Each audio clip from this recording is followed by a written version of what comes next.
It will never work, it's too expensive, it'll never really, nobody will buy it. And now all three have their own copycat productions of exactly what we do.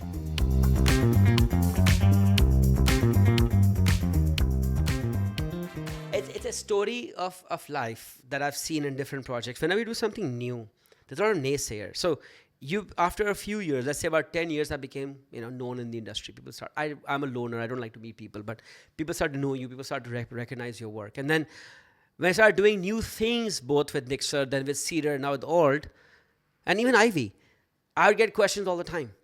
Why are you doing this? This won't work. Or this will be bad for the industry. Or this will be bad for us. And in the end, nothing happens. It just works well enough and everybody elevates themselves. And it is, I can't even tell you how many times it has happened. And it's like, first there are naysayers and then they do the exact same thing. It is not polite to name names, but I know 3 different groups of people or institutions who are completely against the idea of me doing this because they said it will never work, it's too expensive, it'll never really, nobody will buy it.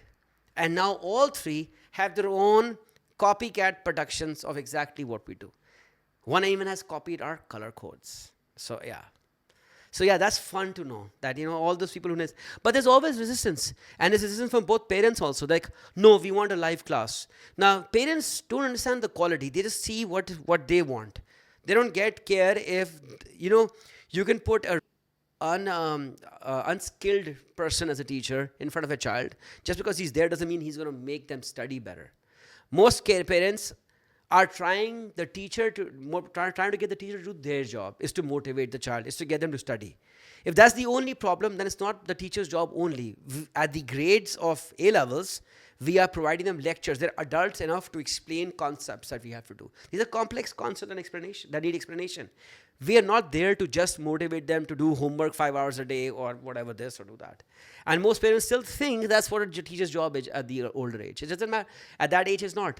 The kids have to be self-sufficient. They have to be self-motivated to do themselves.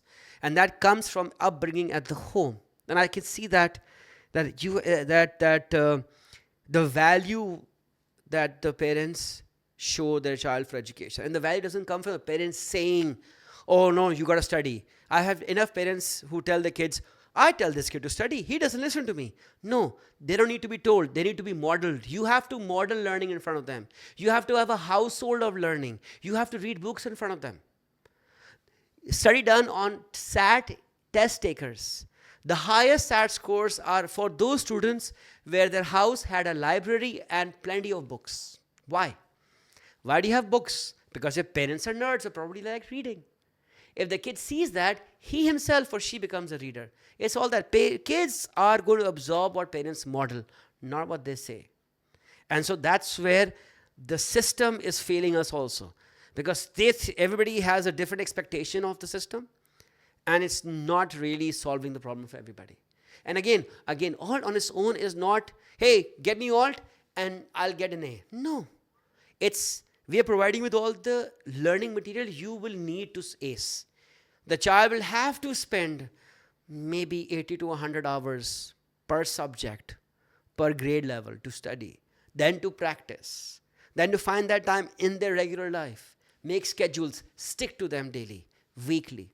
That's all discipline. That is what's really severely lacking in the Gen Zs and the Gen As of the world, I tell you.